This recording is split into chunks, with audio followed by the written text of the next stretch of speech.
Oi, povo! Deixa eu arrumar aqui, peraí.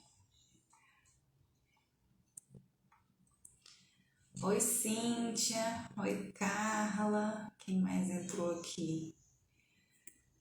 Boa noite. Depois de um intervalo aí, né? De uma semana. Precisei desse tempinho aí pra ficar mais quieta, administrando aí esse volume de energias, de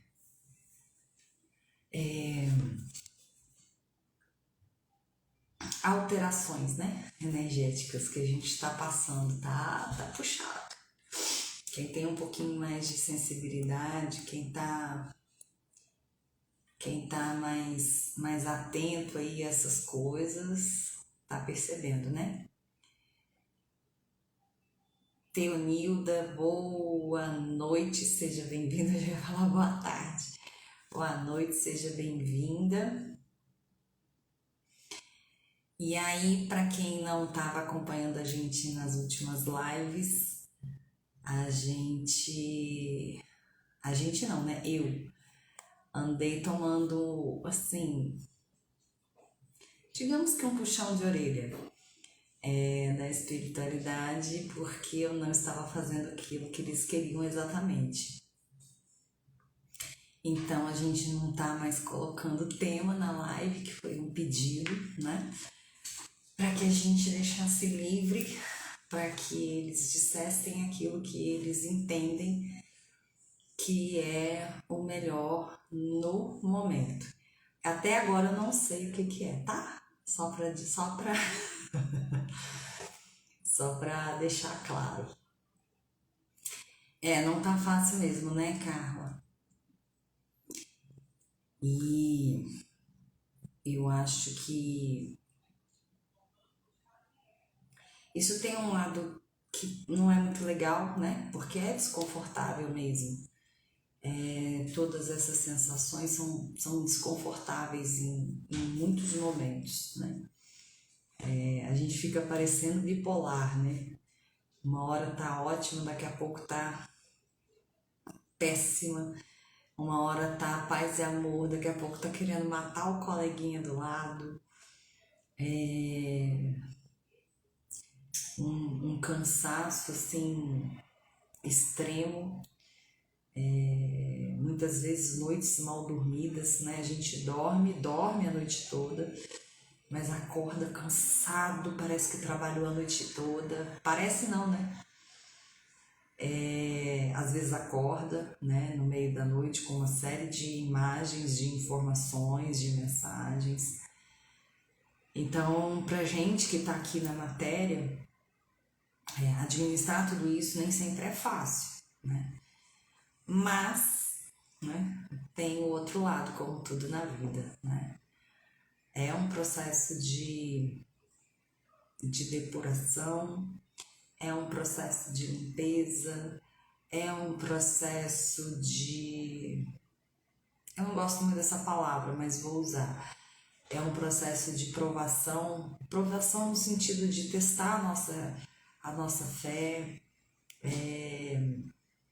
a nossa resiliência, né? A nossa confiança, né? Em Deus, na espiritualidade, né? Em Deus na forma como cada um acredita, né? Porque Deus é um só, pode mudar o nome, pode mudar a forma como ele se apresenta, mas ele é um só. E então, e aí eu tive que ficar mais recolhida. Então, na quinta-feira passada, tava bem, né? Tava disposta a fazer a live e tudo, mas fui aconselhada a ficar quieta. Manda, quem pode obedece quem tem juízo, né não? Oi, Grise. Boa noite. Que horas são? Vou dar mais. Não vou dar mais nada. 19h24 já. Então, Vamos ver o que que acontece, né, nessa live que eu não sei até agora o que que é para falar. A gente ri de nervoso.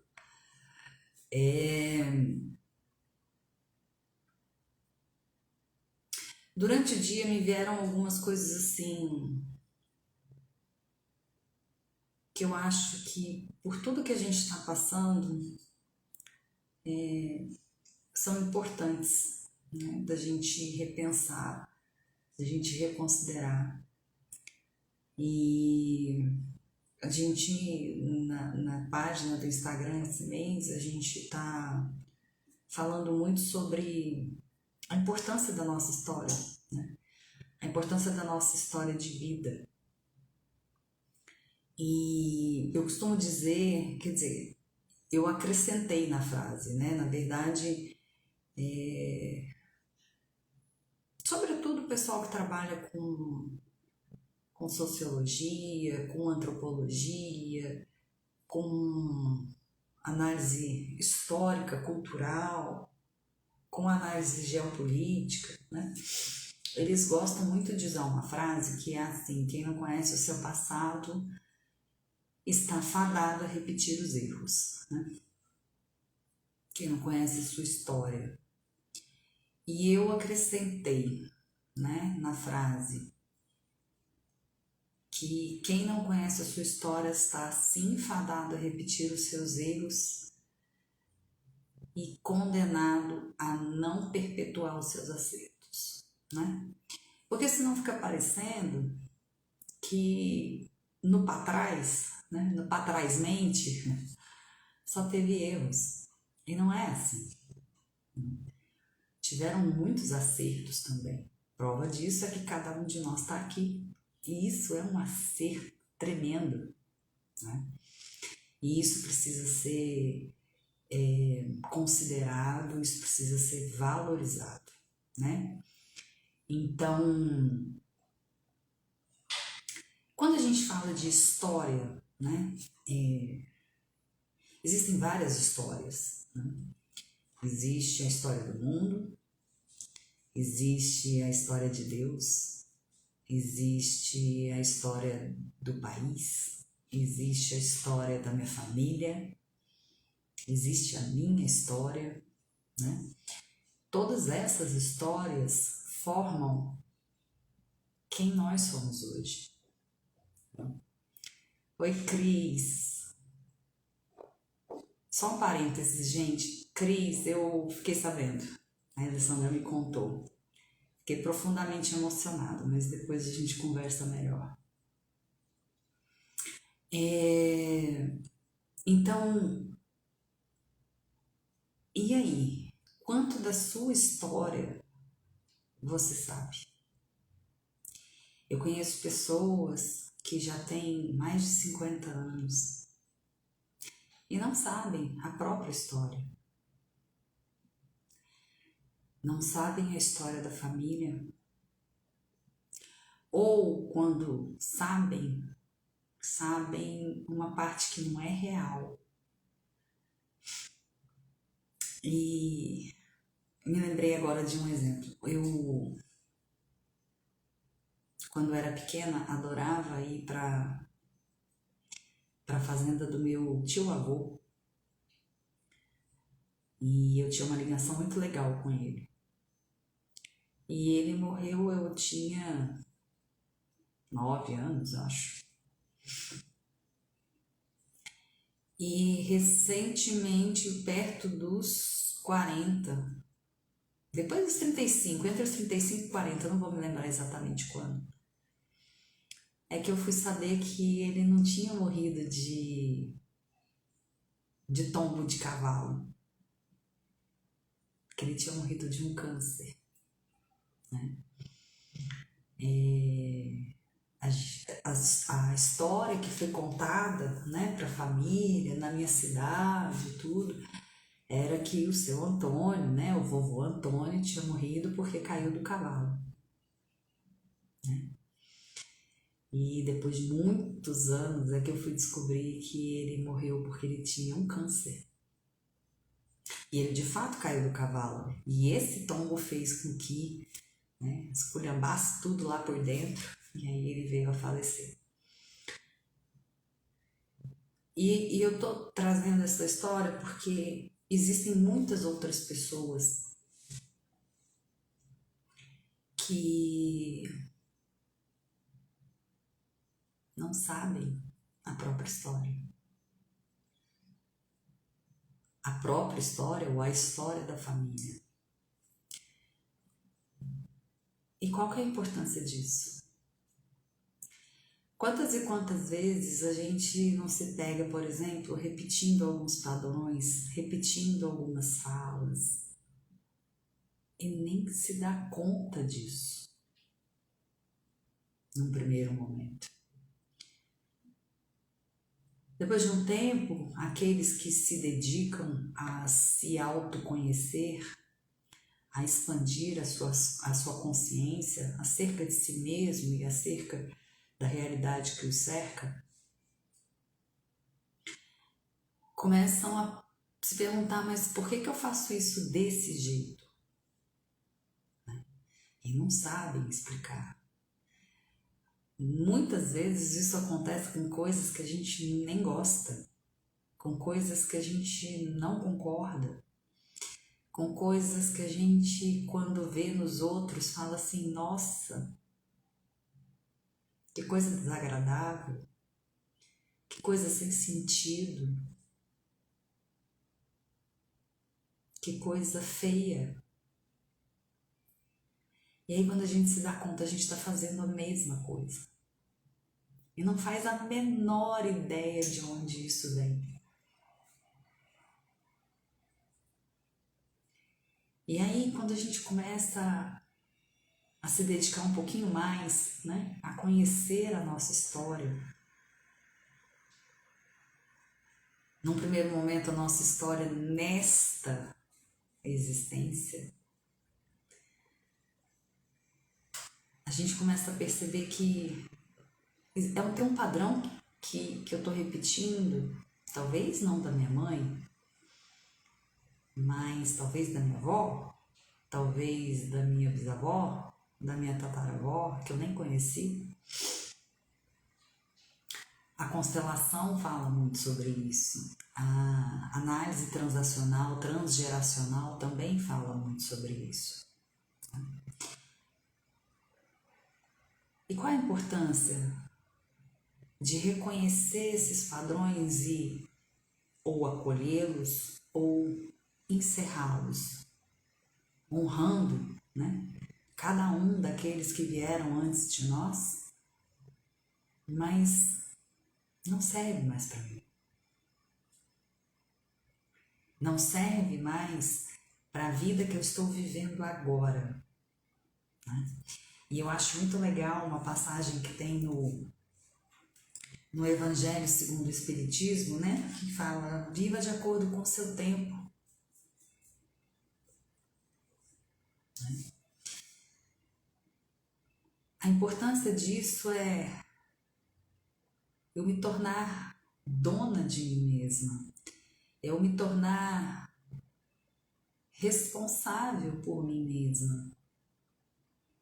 Consciente de mim mesma, das minhas decisões e das minhas escolhas. Porque eu posso sim escolher continuar repetindo um padrão, porque eu reconheci que ele é bom. Padrão não é ruim. Né? Padrão organiza da forma, né?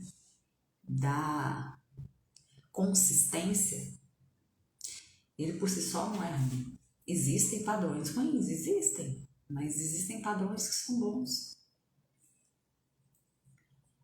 E se eu decido manter um padrão, que eu faça isso de forma consciente, que eu faça isso com a clareza necessária em relação a todas as consequências que isso pode trazer para a minha vida. E que, como tudo na vida, existem consciências boas e consequências boas e consequências ruins. E tá tudo bem. E tá tudo certo.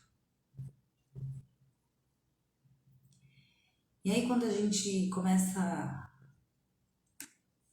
a ir atrás disso, né? Quem é a minha família? Que padrões a minha família tem? Quais deles eu quero manter na minha vida? Quais eu não quero?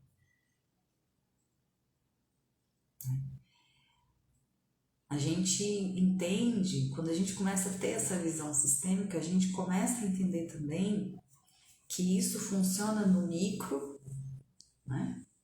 Que, se a gente, dependendo da escala que a gente admitir, somos nós. No meso, né? A gente pode colocar a nossa família. E no macro, né? Que é a história do meu país, por exemplo. Que é a história do mundo, mais macro ainda. E quanto da nossa história enquanto brasileiros, por exemplo, a gente sabe. Até onde o que a gente sabe é verdade.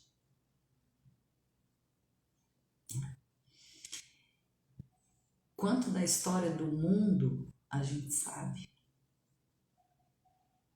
E quanto daquilo que a gente sabe é verdade, é real. Né? Ninguém aqui vai se tornar um expert em história do Brasil ou em história do mundo para poder ter uma vida melhor. Não é isso que eu estou falando.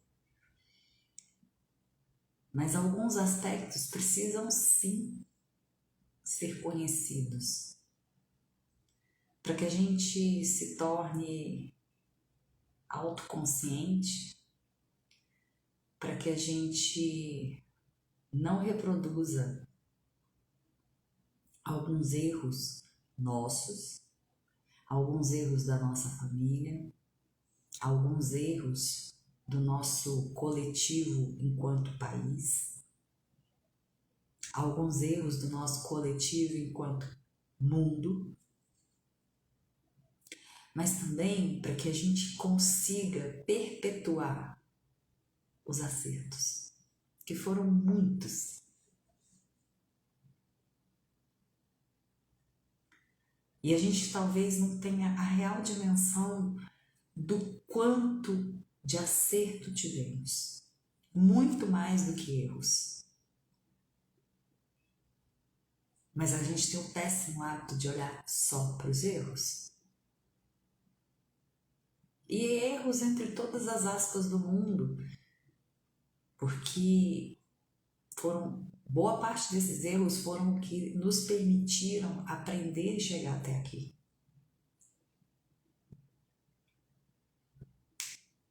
Eu, quando falo sobre isso, eu gosto muito de usar a história das crianças que estão aprendendo a andar. Se cada tombo que ela tomar, pessoal, se no primeiro tombo que ela tomar aprendendo a andar, ela desistir, ou ficar ali remoendo, se martirizando, porque caiu, boa parte de nós não andaria.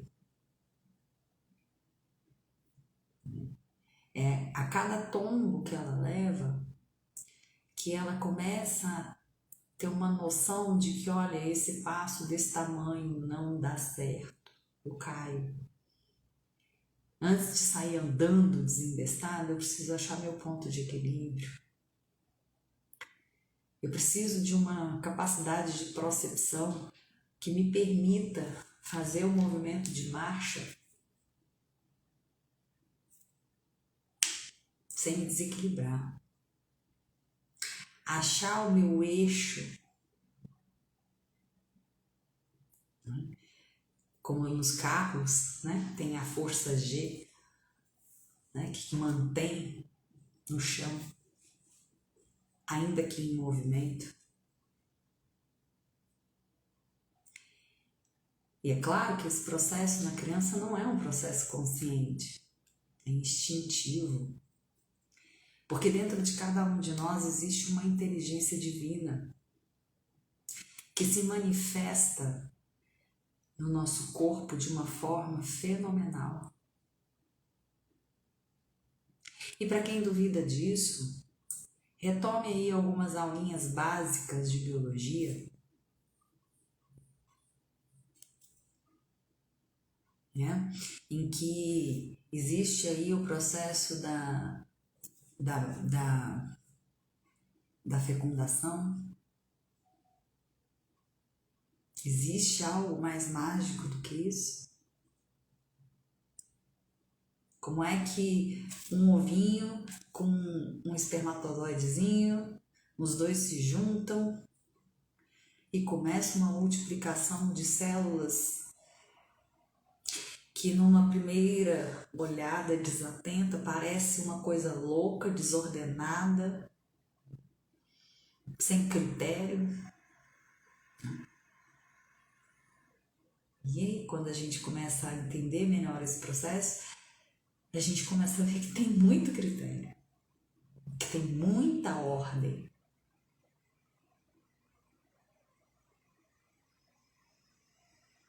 Que tem muita conexão entre uma coisa e outra. E isso é uma prova incontestável de que existe uma inteligência dentro de cada um de nós desde o momento da concepção.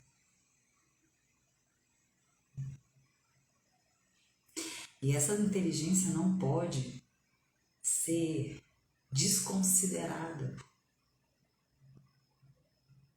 Não pode ser menos valorizada.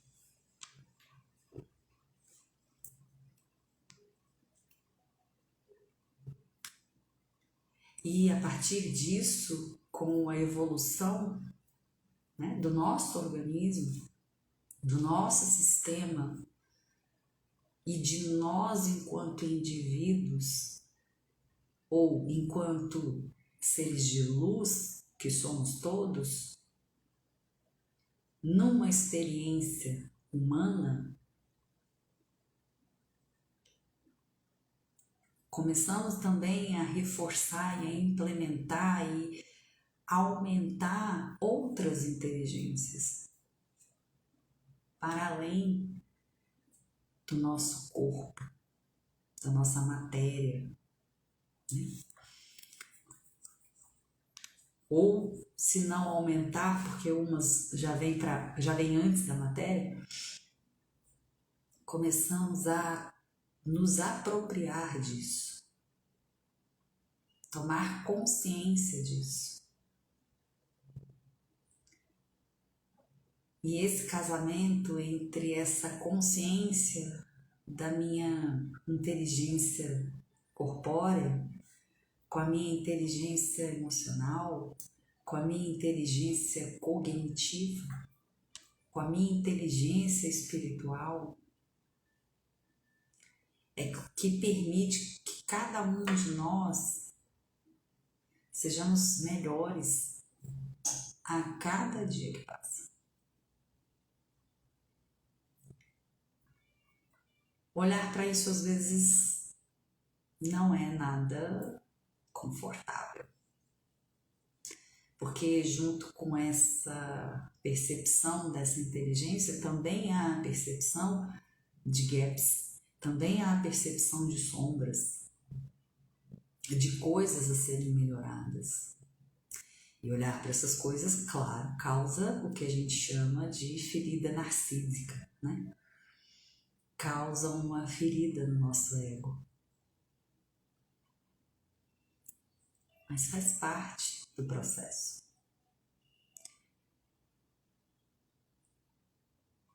E essa é a história individual que existe por trás de cada um de nós. Mas também tem a história de onde eu nasci, do que eu passei, o que eu vivi. Quem são os meus pais?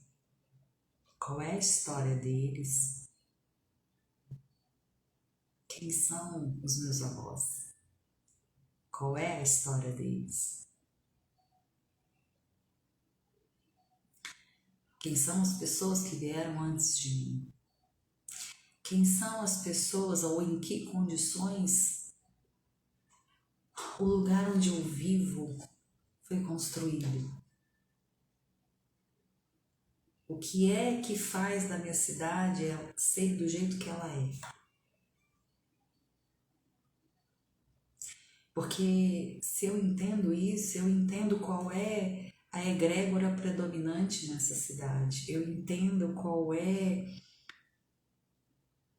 a mola incentivadora, motivadora que faz essa cidade funcionar desse jeito. Ou se não é o jeito que ela funciona, não é exatamente da mesma forma como ela foi criada, quais foram as transformações pelas quais ela passou que hoje fazem ela funcionar desse jeito e não do jeito que ela foi originalmente pensada, criada, desenvolvida lá atrás.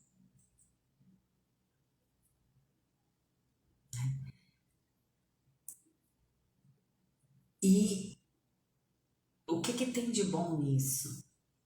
Em todas essas histórias que eu quero perpetuar na minha vida, que são valores para mim. O que tem nessas histórias que não faz sentido para mim e que eu não quero mais. E aí, quando eu não quero mais, eu não jogo fora, porque história, registro, não se apaga. Tudo que eu tô falando para vocês agora tá ficando registrado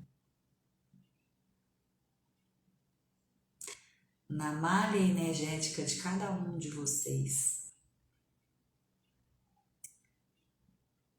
e no universo.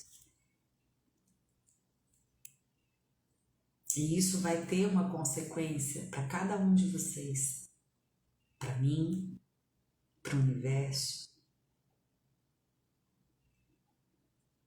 Isso não se apaga. Não tem como jogar fora. Não é igual uma postagem da internet que você deleta.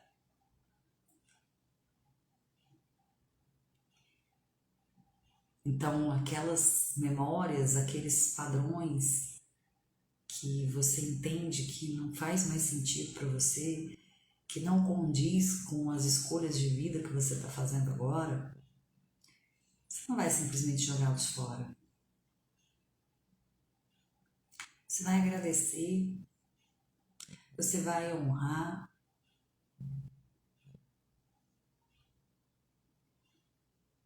e deixa eles lá no lugar deles, no passado.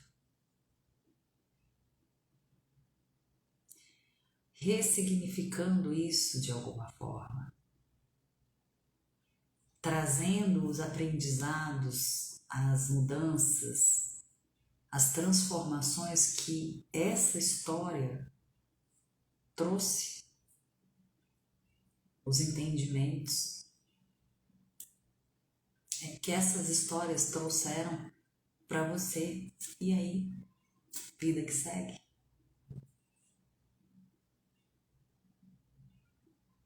Quanto da sua história você sabe?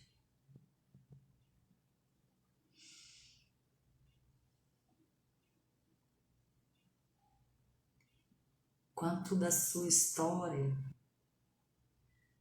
você valoriza?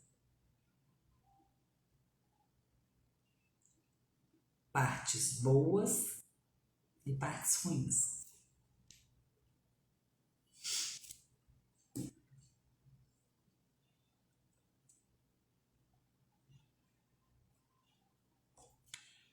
Quanto da sua história você quer perpetuar.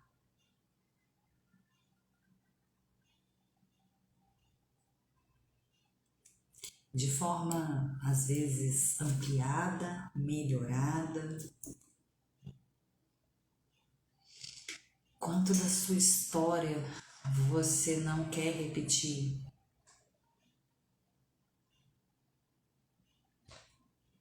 E diante daquilo que é a sua responsabilidade, porque cada um tem a sua cota de responsabilidade num sistema familiar, quanto nessa história ou quanto você está se empenhando para transmutar isso, para ressignificar isso,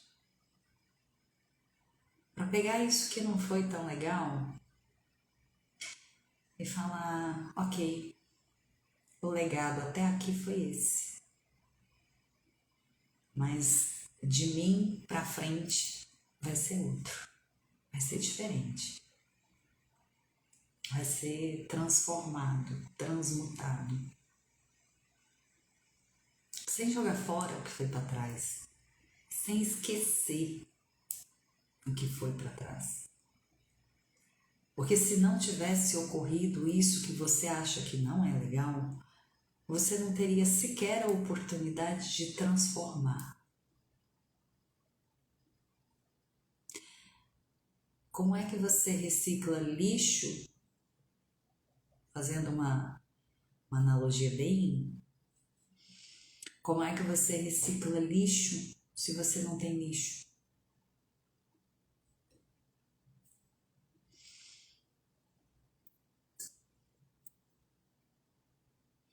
Como é que você transmuta algo ruim em algo melhor se você não tem o ruim? E veja, eu não estou aqui querendo ser poliana de achar que tem beleza no feio, que tem bondade na maldade. Bom é bom, ruim é ruim, feio é feio, bonito é bonito, né? As palavras existem e têm significados e precisam ser considerados e respeitados. Mas, como que eu reciclo uma latinha de alumínio que está jogada no lixo se eu não tenho a latinha de alumínio?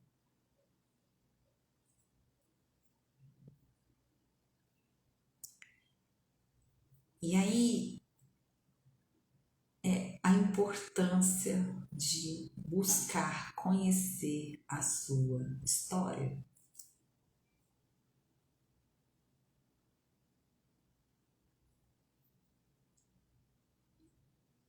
Quantas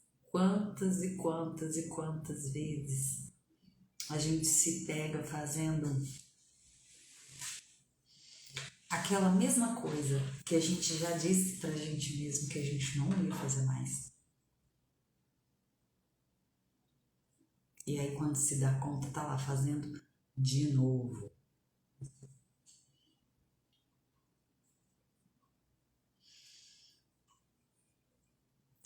E quando a gente conhece a história, quando a gente entende por que aquele padrão existe, o que provocou aquilo, o que deu origem àquilo, o que reforça aquilo, o que gatilha aquilo, o que acontece que faz com que aquilo se manifeste, fica mais fácil não repeti-lo. Por outro lado, quando a gente conhece todos esses elementos, fica mais fácil torná-los mais presentes na nossa vida, na nossa história.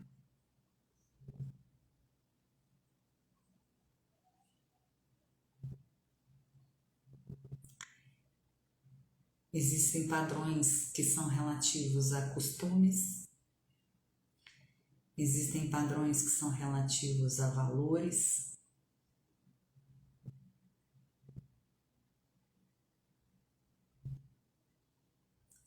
eu costumo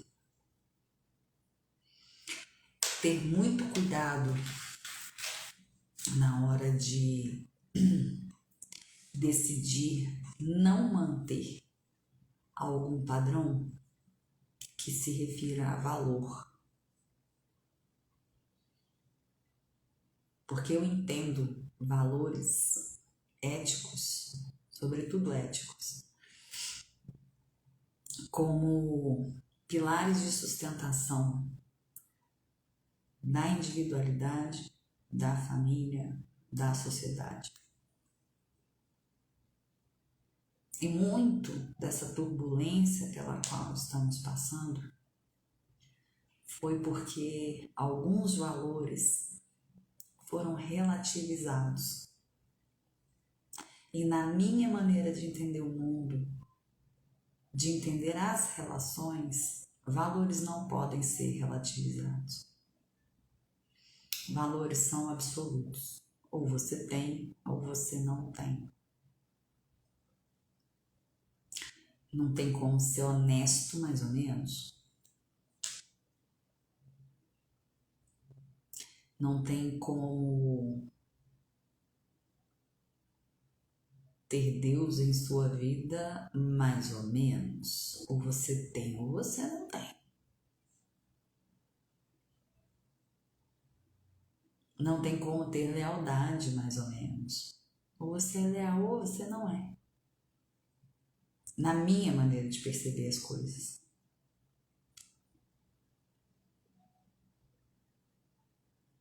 Então, naqueles padrões que eu percebo que há um conteúdo muito mais de valor ético na propositura desse padrão, eu penso e repenso de novo.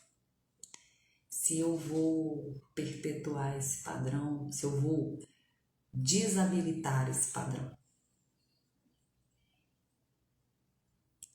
Talvez exista uma possibilidade de eu trabalhar naquele padrão em relação ao costume, ao comportamento, à maneira de fazer, sem precisar relativizar ou ferir o valor que tem por detrás daquilo.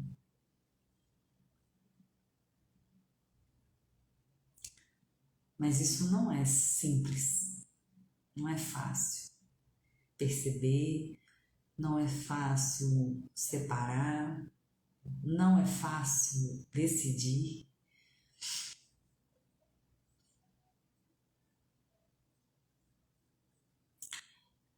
É por isso que muitas pessoas que já trabalharam comigo, seja como paciente, seja como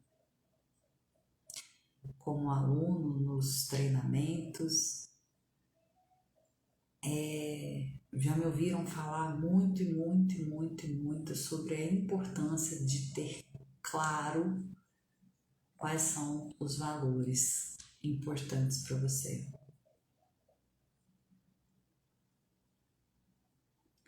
E mais do que ter claro quais são os valores que são importantes para você, é ter clareza também da ordem de prioridade em que eles aparecem na sua vida, nos diversos papéis que você desempenha. Porque existem muitas situações na vida que colocam em conflito um valor com o outro. E aí é nessas horas que a gente fica querendo arrancar os cabelos, numa dúvida cruel, numa ansiedade, numa angústia terrível, porque a gente, entre dois valores importantes, a gente, e aí? Com qual dos dois eu fico? Porque ambos são importantes. Quando você já tem isso de antemão, e isso, quando você conhece a sua história, quando você conhece a história da sua família, quando você conhece a história da sua cidade, do seu estado, do seu país, fica mais fácil saber quais são os valores que nortearam a construção e o desenvolvimento de tudo isso, para você falar assim, esse eu quero, esse eu não quero.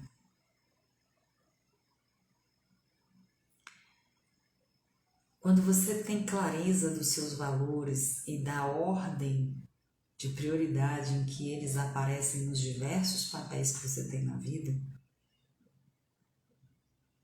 dificilmente você vai ter que tomar uma decisão dali para frente. A vida fica muito mais fácil, muito mais simples, porque a decisão você já tomou quando elencou quais eram os valores e a sua ordem de importância, de prioridade. E aí, à medida que as coisas forem se apresentando na sua vida, você só olha para a sua listinha e fala assim, choca com algum desses valores aqui? Não. Ah, então eu vou fazer. Choca? Ah, então eu vou fazer.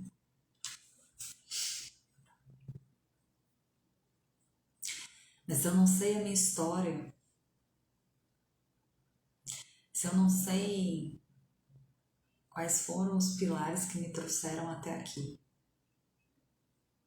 se eu não sei a história da minha família, quais foram os pilares que trouxeram a minha família até aqui, que deu oportunidade para eu estar aqui, se eu não sei quais são os pilares da minha cidade, da empresa que eu trabalho, da profissão que eu tenho, né? Muitas e muitas pessoas, por exemplo,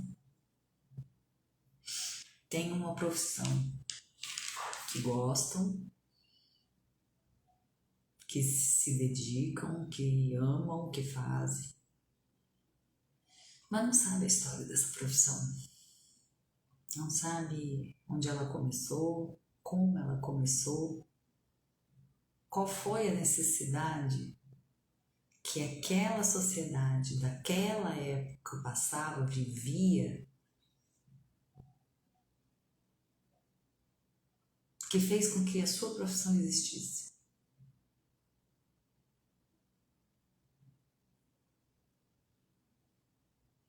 E quais foram os caminhos que a sua profissão teve que percorrer com erros e acertos, que fez com que ela fosse exatamente o que ela é hoje. E quando a gente se dedica a estudar isso, pode ser que a gente olhe para a nossa profissão e fale, não é o que eu pensava. Ou pode ser que a gente olhe para ela e fale, é muito mais do que eu pensava.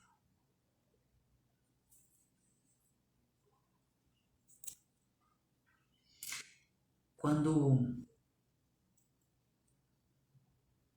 eu não quero ficar mal, eu quero ser mal interpretado.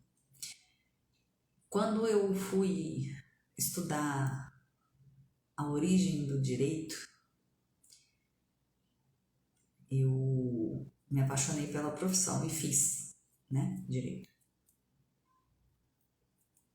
E aí eu tive uma decepção tremenda porque os valores e as necessidades que deram origem estavam sendo completamente desrespeitados e vilipendiados.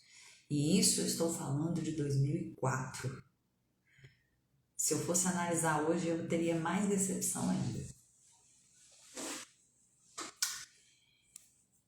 E aí eu fui para psicologia, porque do ponto de vista da atuação eu achava que era exatamente aquilo que eu tinha como vocação, como missão,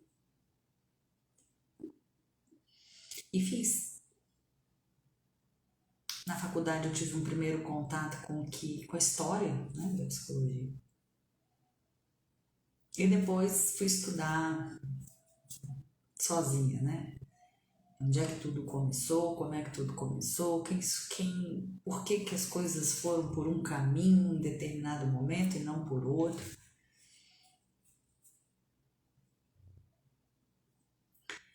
E aí eu falei, o negócio começou lá no meio do caminho, deu uma bagunçada e o povo perdeu a mão em algum momento. Mas eu não desisti. Talvez da profissão de forma acadêmica, reta, ortodoxa. Mas eu não desisti daquele ideal que fez com que isso começasse.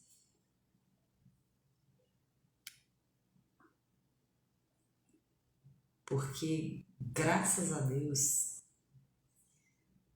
a gente está tendo a oportunidade de ter acesso a outras formas de cuidar das pessoas, né? Que são, né, como eu gosto de brincar, as bruxarias, né? As bruxarias nossas de cada dia. E quanta coisa maravilhosa tem sido feita. Nada contra a academia, nada contra a profissão, nada contra quem continua seguindo aquela linha cartesiana. Tá todo mundo fazendo aquilo que acha que é o melhor, dando o seu melhor para fazer o melhor. E tá tudo bem. Mas essas terapias paralelas, digamos assim, que muitas existem há mais de 1000 anos, 2000 anos, 3000 anos, 5000 anos, mas que estão sendo aí renovadas, renascidas, né? Tem feito muito bem para muita gente.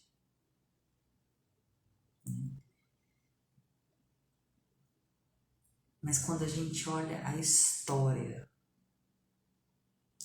a gente tem a possibilidade de olhar para essa história dessa profissão ou dessa situação e falar: isso aqui não tá legal, isso aqui perdeu a mão, se perdeu no meio do caminho. Mas eu sei aonde se perdeu e eu posso fazer diferente. Se eu não conheço a história, eu não sei aonde se perdeu. E se eu não sei onde se perdeu, e como é que eu conserto? Não que eu tenha a pretensão de consertar a história de uma determinada profissão, ou de um determinado país, ou de uma determinada... Não. Mas dentro da minha história, como que eu faço isso aqui ser o mais próximo possível daquilo que eu tenho como verdade na minha vida?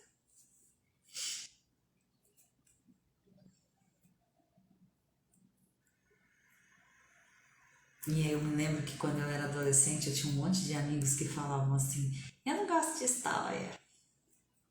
Eu sempre gostei. Não só a história que a gente estuda na escola, mas histórias.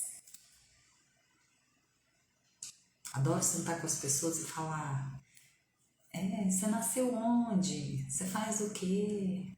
Você gosta de quê? Você já foi casado? Você tem filho? Sabe aquelas véias que fica no beiral da janela assim, curiando a vida dos outros? Então, é tipo isso, só que eu não fico falando com coleguinha, entendeu? Eu falo com o próprio. E fico horas sentada com alguém ouvindo a história.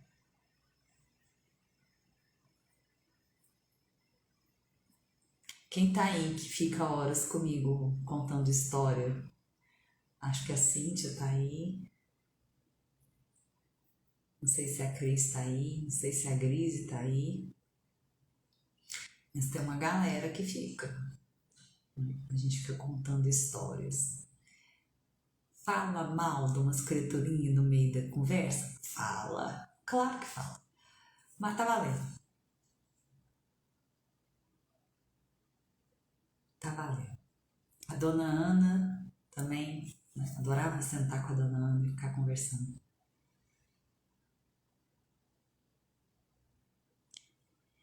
E assim, o que da sua história você conhece? O que da sua história você quer deixar como legado? Porque o legado de cada um de nós é construído desde o momento em que a gente nasce. Porque o legado não é. Você ama histórias, né, Cindy? O legado não é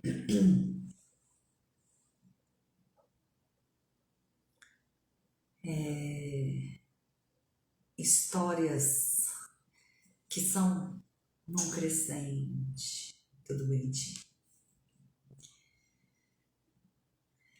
Legados, normalmente os mais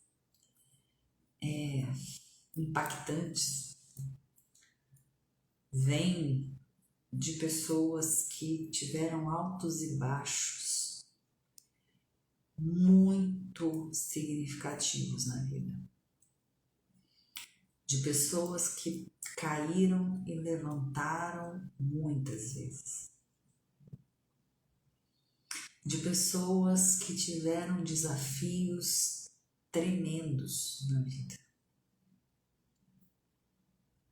De pessoas que passaram por dificuldades e tiveram que se reinventar. Um legado importante, significativo,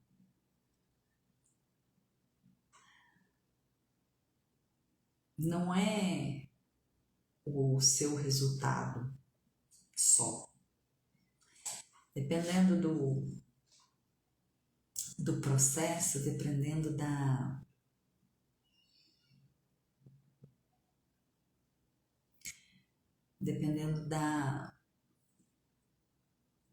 dos esforços que você teve que fazer durante a sua vida, esses esforços às vezes contam muito mais do que o resultado em si.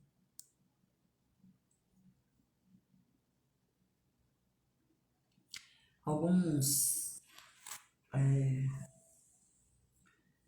coaches, mentores, têm uma até cobrança, né? Em relação às pessoas com as quais eles trabalham e tal, de que nós temos que deixar um legado para o mundo. Eu, como megalômana, acho tudo lindo, para o mundo inteiro, né? Mas quando você vai botar a mão na massa, você vê que o buraco é bem mais embaixo. E se você conseguir deixar um legado para os seus filhos,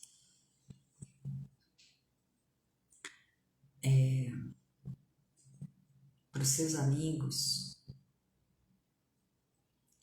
mais próximos, para os seus funcionários, né? Para as pessoas que trabalham com você, para os seus colegas, já tá de bom tamanho, tá não? Se você deixar para o mundo inteiro, melhor ainda. Mas vamos falar do que é real e do que é ideal, né?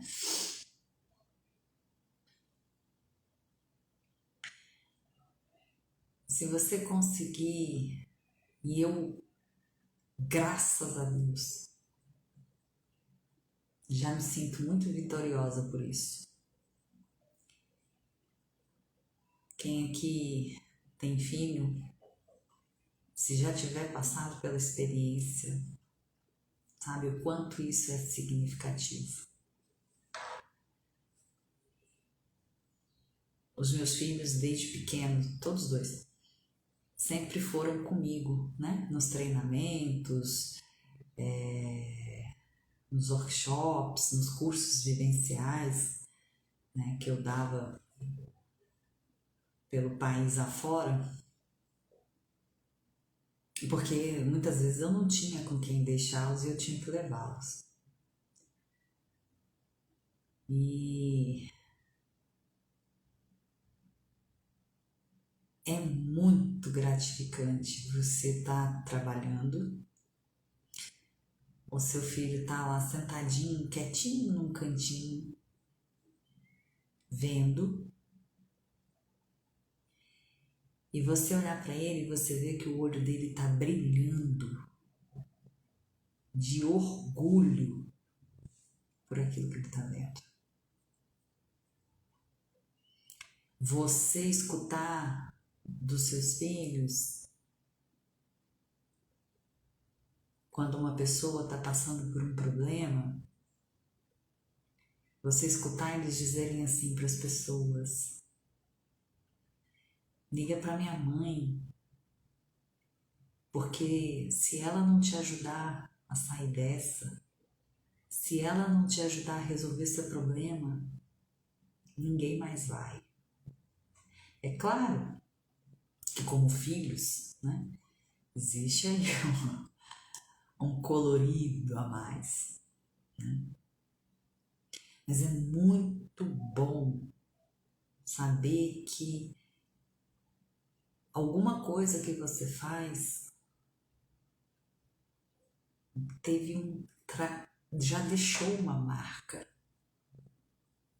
em alguém. E quando a gente fala de legado, né, de construir a sua história e deixar um legado, não é ter uma placa de bronze, um busto. Ok, se for isso, ótimo. Mas são pequenos legados, pequenos impactos que a gente faz na vida de uma pessoa aqui, outra ali, que realmente vão fazer a diferença.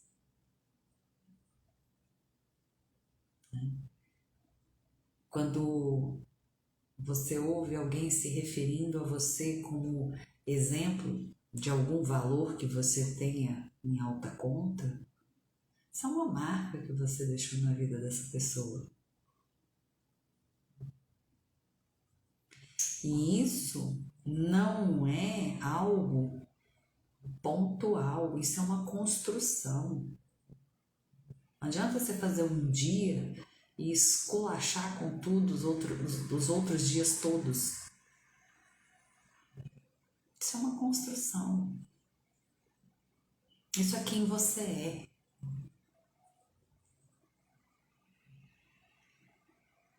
Isso é a sua história que você está construindo.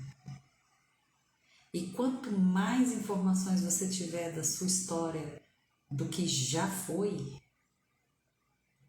mais intenso, mais profundo, mais sólido o daqui pra frente vai ser. Ah, Renata, você tá falando pra gente ficar olhando pro passado, não sei o que, aquela coisa nostálgica. Não, não é isso que eu tô falando. Passado já foi, já deu, já acabou, não volta atrás, não tem jeito de consertar, não tem jeito de fazer nada. Lá. O que eu tô falando é, conheça a sua história. Dentro da sua história, perpetue aquilo que foi maravilhoso. Encerre aquilo que não é. Mas preste atenção, porque mesmo aquilo que não é, talvez seja possível transmutar, ressignificar e colocar a sua marca naquilo, para que aquilo seja levado adiante de outra forma.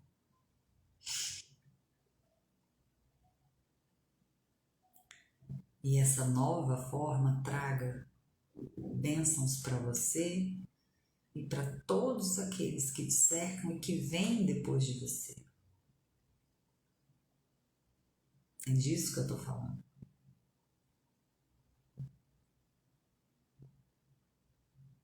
Imagina você vir de uma família que passou por dificuldades por não ter acesso a, sei lá, educação, por exemplo. E você olhar para isso tudo, não com raiva, com tristeza ou com julgamento, nada disso. Olhar para isso e falar: eles não tiveram a oportunidade, eu vou honrá-los. E se dedicar a buscar o conhecimento. Não para ser aí aquele que dá lição de moral, com ar professoral. Não.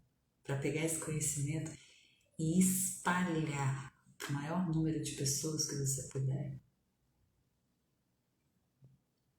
Já que os seus não puderam crescer por meio do conhecimento, cresceram de outra forma. Não puderam ser edificados por meio do conhecimento formal, que você possa se edificar e edificar todos aqueles com os quais você convive e que vêm depois de você.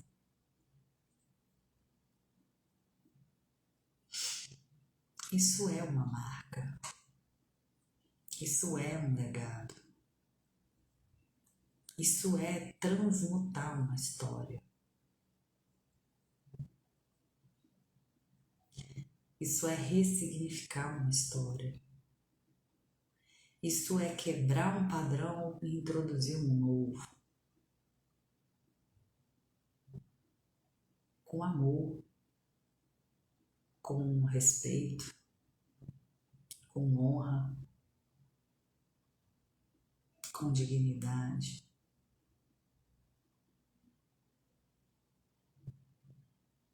E tudo aquilo que está nesse fluxo do amor, da honradez, da dignidade, do respeito, tende a dar muitos bons frutos.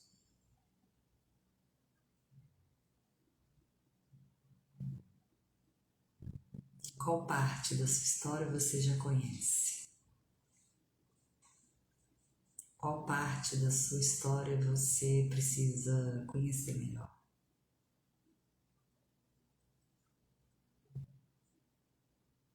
De que forma você pode, por meio da sua história,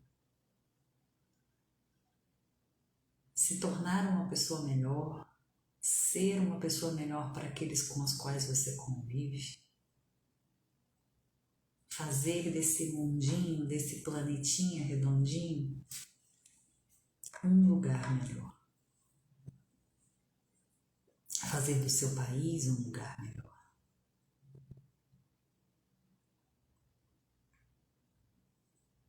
Ajudar as pessoas que chegam até você a serem melhores.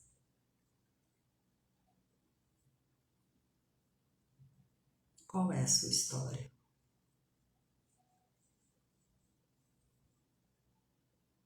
Qual a parte da sua história que você acha mais bonita? Qual a parte da sua história que você quer que as pessoas conheçam? Não pela especulação ou pela curiosidade em si mesma, mas porque você vê nessa parte da sua história um valor incomensurável. E você gostaria que as pessoas vivenciassem esse mesmo valor. Tamanha a importância dessa passagem da sua vida.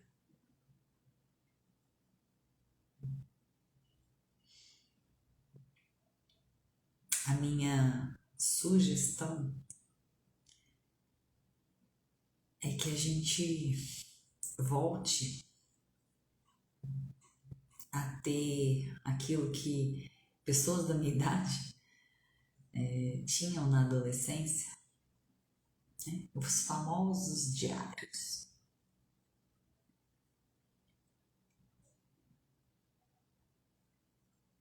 E talvez se você tiver uma mídia social pessoal que você usa para as suas coisas pessoais mesmo, né? Sem ser o trabalho, talvez essa mídia também sirva, né? Para isso. Eu gosto muito quando o Face me coloca lá todos os dias, né? As lembranças, né? De 10 anos atrás, de 9 anos atrás, 8 anos atrás. E eu leio aquilo que tá lá e eu falo, eita, tava vivendo isso, passando por isso. Tava bom pra caramba nesse dia. Não tava legal, mas eu já superei. Alguns posts que a gente coloca porque naquele momento fazia todo sentido. E 2 anos depois, 3, 5, 7 anos depois, você lê o mesmo post que você achou o máximo e fala,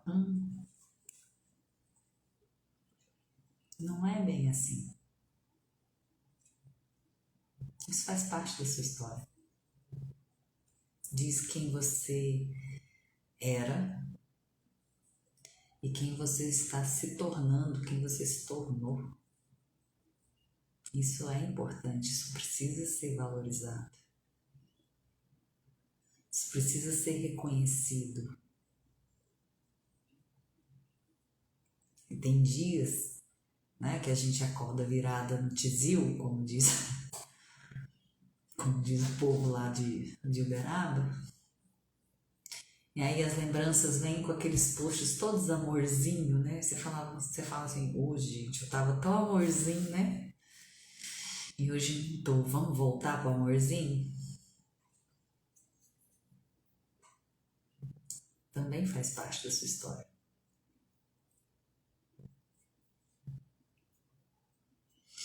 Também é parte da jornada.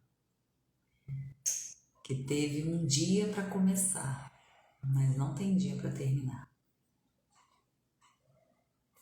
Para quem acredita em várias existências, né?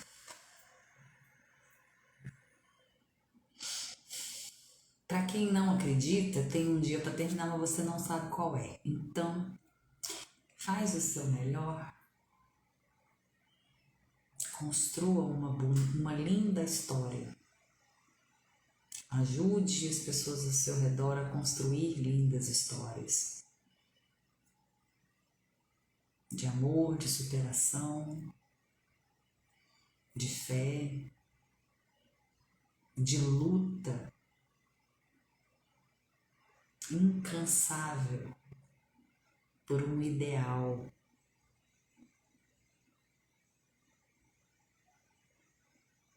De preferência que esteja alinhado com os valores do Papai do Céu. De preferência que esteja alinhado com a vida, com a fluidez da vida, com amor, com respeito, com a liberdade. Liberdade é tão importante, tão importante, tão importante, né? Livre-arbítrio é um negócio tão importante que, como diz uma amiga minha, até o capeta respeita.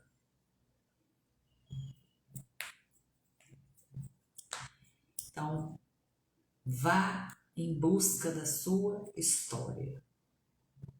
Procure saber qual é a sua história. Para você poder construir uma história ainda mais bonita, ainda mais impactante, ainda mais importante daqui para frente. Com consciência, com clareza daquilo que você realmente quer levar adiante. Eu não estou falando de resultado, eu estou falando de caminho.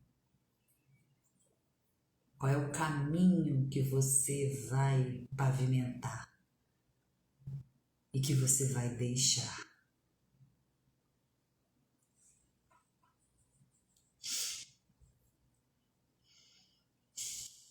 Que você consiga construir o seu caminho com bases sólidas, com passos firmes,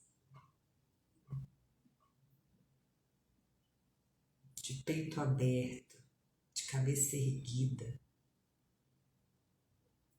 honrando cada passo que você der daqui para frente. Mas para isso precisa conhecer lá atrás.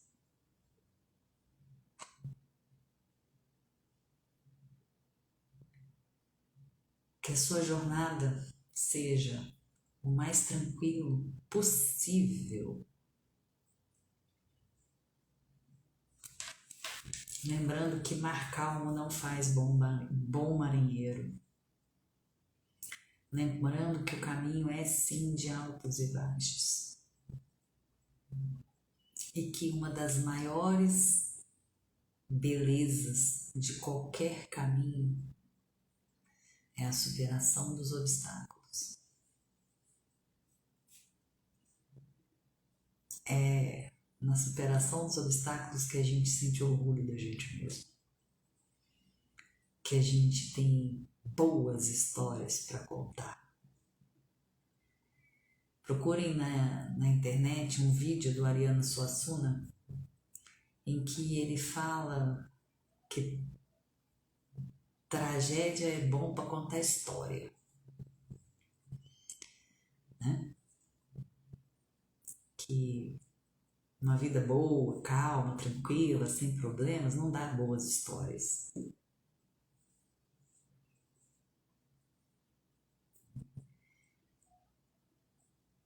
E uma vida sem obstáculos e sem a superação destes também não dá muito orgulho.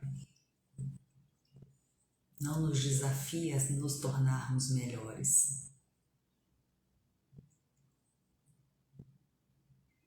Então, que a gente encare esses desafios, esses obstáculos como uma excelente oportunidade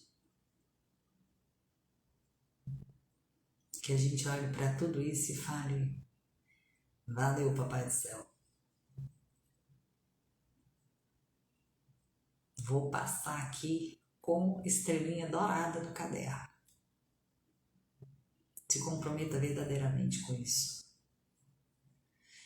Se passar com média 5, passou, né? Tá valendo. E se não passar, estuda mais um pouquinho. Se dedica mais um pouquinho. Que da próxima vai.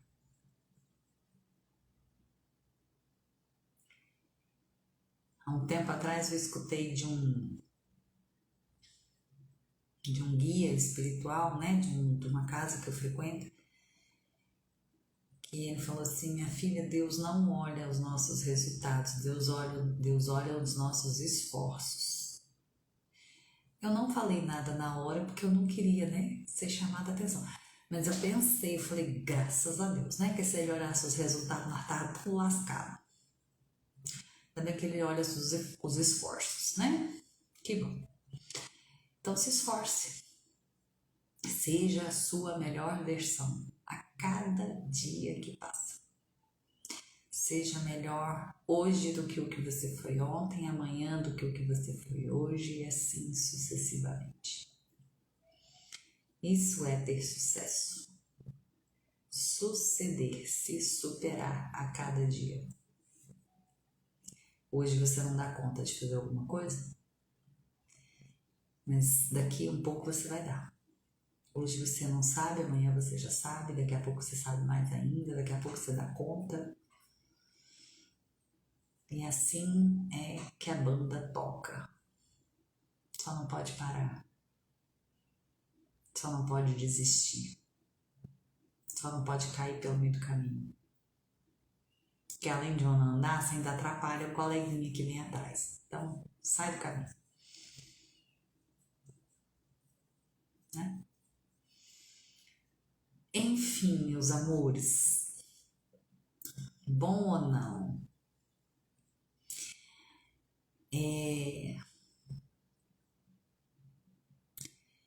Que a gente tenha equilíbrio, que a gente tenha discernimento,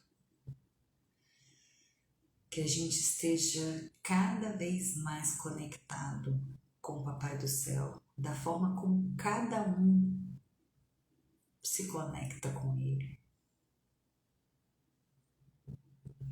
para que a gente mantenha o nosso centro, o nosso discernimento, para que a gente não se perca nesse furacão energético que está acontecendo, que a gente não se deixe levar por sentimentos mesquinhos, por desavenças, que a gente consiga manter em nós, em cada um de nós, a nossa paz. Porque se a gente dá o que tem e a gente conseguir manter a nossa paz, fica mais fácil oferecer paz para esse planetinha. Então, que a gente passe por esses momentos aí de oscilações com tranquilidade, com discernimento, com equilíbrio. Vai dar umas destrambelhadinhas? Ai, faz parte do processo.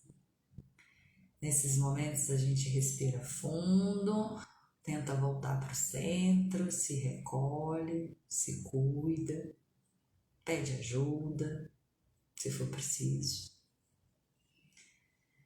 mas segue em diante.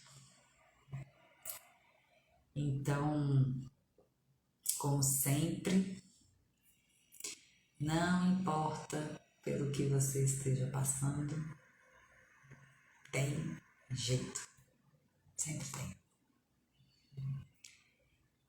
Então, precisando, estamos aí. Excelente noite de quinta-feira para vocês, excelente restinho de semana, excelente final de semana. Esse final de semana eu estou de vó, sábado e domingo. Segunda-feira eu tô morrida, né? Mas tudo bem. Então, o final de semana vai ser maravilhoso. Então, eu desejo para vocês um excelente final de semana também. Lembrem-se de respirar. Respira, senão pira, viu? Boa noite, muito, muito, muito obrigada por terem ficado até agora. Uma excelente noite para vocês e até a próxima quinta-feira. Beijos!